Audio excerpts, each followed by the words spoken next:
You know, oftentimes in movies, if the acting isn't an issue, I always look to the writing and directing. So in Vengeance, starring BJ Novak, I figured it's not his fault. Let's look to the direction and the writing.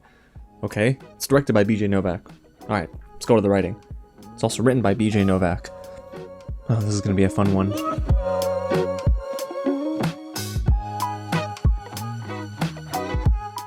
What's going on, everyone? James here with another real review, and today we're taking a look at Vengeance, written and directed by BJ Novak from, yes, The Office, and it has a pretty darn good lineup, and I actually am interested in the premise, so sitting down for this one was an interesting experience. Now, it does release in theaters July 29th. Huge thank you to Focus Features for giving me the chance to watch this early for review. But when you see the movie, guys, let me know down below in the comments what you think of this one, because I'm very curious to hear how everyone reacts to that finale, the last 30 minutes.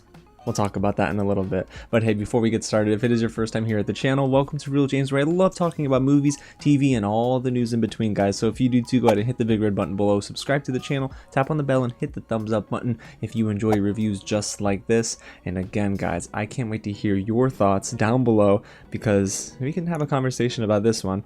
But before we get into my positives and my negatives, let's talk a little bit about what Vengeance is all about. This movie is all about a radio host named Ben from New York City as he attempts to solve the murder of a girl that he hooked up with. So what does he do? He travels all the way down south to Texas to investigate the circumstances of her death and figure out what happened to Abeline. Now, like I mentioned right at the top, you guys, the cast here was surprisingly stacked, honestly. Not only do we have BJ Novak, we have Issa Rae, Boyd Holbrook, we have Ashton Kutcher, and Dove Cameron in this movie. There are some names, I'm sure, that you either love or you've heard of. But guys, let's get right into the positives and talk about why Vengeance, at least in the first half, really worked for me.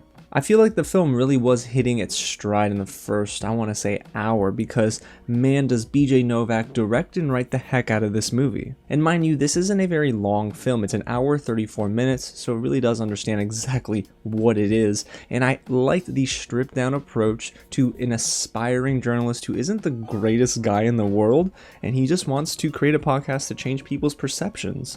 I thought it was actually an okay tale, and it was kind of grounded. And the humor was really working for me as well. There was some jokes here that, yeah, a bit of a dark humor approach, but man, did it work for me, and it had me laughing quite often. And it was really refreshing too, after seeing a couple of films prior to this screening that had a lot of jokes that didn't land for me, but at least in the first hour, guys, heck yeah, Vengeance had me laughing, and it really worked. There were some jokes too that were put in there very easily, like quietly, and people didn't get it, but I thought it really worked for me. So BJ Novak is taking a lot of that charm and that humor from what he did in The Office and previous projects and injecting it here into Vengeance. And I gotta say, while the acting is solid, my standout here was Boyd Holbrook. I tend to be either hot and cold on his acting, to be honest with you. Sometimes he's really good, and sometimes it's just not working for me. But here, he plays the brother of Abeline, and my goodness, does Boyd Holbrook do a good job. The character of Ty Shaw is hungry for vengeance, and he wants to avenge his sister's death, so he does recruit Ben, and it is interesting to see how essentially he's the gateway into Ben becoming a part of the family. And that to me is one of the strongest ties that I have to this film, is that you understand how to eventually love this family. I actually really enjoyed that they had this familial aspect to where at first you think, okay, it's a stereotypical Texan family, and this movie is very, very heavy on the social commentary, so you of course assume, oh gosh, they're going to be very conservative in their beliefs, but to a fault.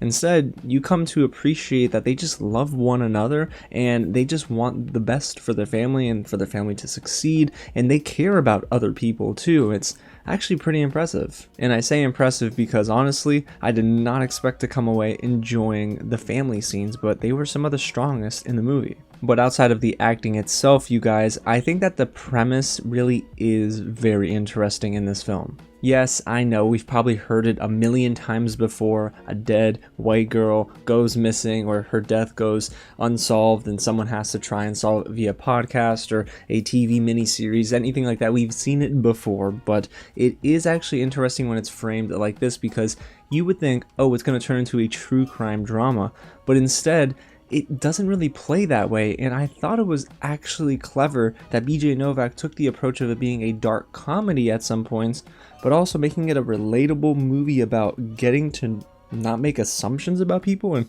loving them for their faults. And I have to say that this movie does present some duos and relationships that I actually really appreciated, one of them being BJ Novak and Issa Rae. I almost wish that they would have dove into that even more. You can tell that maybe Issa Rae just wasn't available to shoot with BJ Novak like in person as often as they maybe wanted her to, or she wanted to, because it does feel like they were always separated. I think they had one moment in the beginning, and other than that, all their conversations were via phone call. So it's just interesting, but I think for the most part they had a very funny working relationship. And also I do feel like Issa Rae, man, I just wish they would have tapped into her talent even more, because there's a lot that they could have probably used, a lot of material that they could have used, and it seems like either it was cut or they just didn't really commit. So you know what, guys, that's a good segue into what doesn't work in Vengeance. And right off the top, I gotta say, the execution is not as strong as the premise. And I feel this so strongly in the second half of the film, where certain creative decisions are made that feel incredibly janky. The moment we get introduced to Ashton Kutcher's character, he's a music producer, and his studio is famous for the tagline, "Making people famous since 2018. It's a funny running joke in this film, but Ashton Kutcher's character is given the philosophical approach here. His monologue is very, very dense, and it is just lingering for far too long right in the middle of the movie, where things start to take a turn. And I truly feel like the writing also takes a huge dip, and it just becomes way too smart for its own good.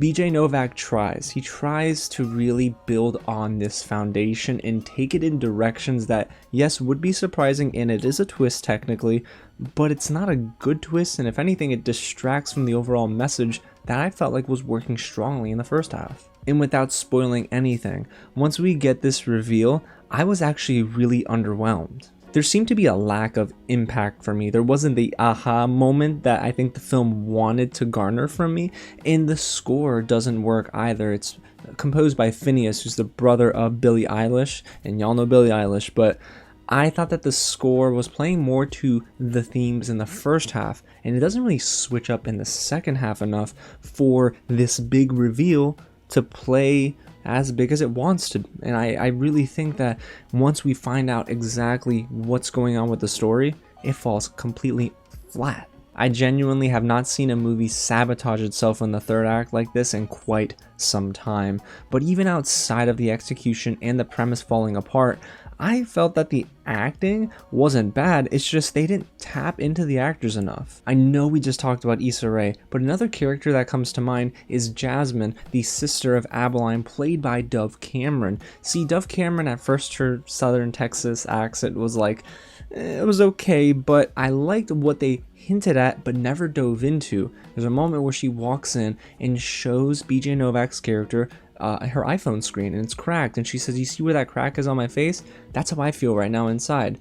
And then she walks out the room, and we never touch on that again. And I thought, man, that would have been such an interesting approach to see how the passing of Abeline has been affecting everyone in the family, not just her brother Ty, and not just her mother. I want to see what happened to the rest of the family, but this movie doesn't seem to have enough willpower to do that, or doesn't have enough runway towards the end. And by the end credits, I felt like all that goodwill the movie earned for me in the first half, it was just washed away. BJ Novak truly had something pretty darn good on his hands, and it was a surprise hit for me up until the middle of the movie, and especially in the third act. So guys, overall, I do think that Vengeance is not a terrible film by any means. It has a surprisingly good first half, and I thought the dark humor worked, and I really enjoyed the writing surrounding the family of Abeline and getting to really know them and love them by the end of the day.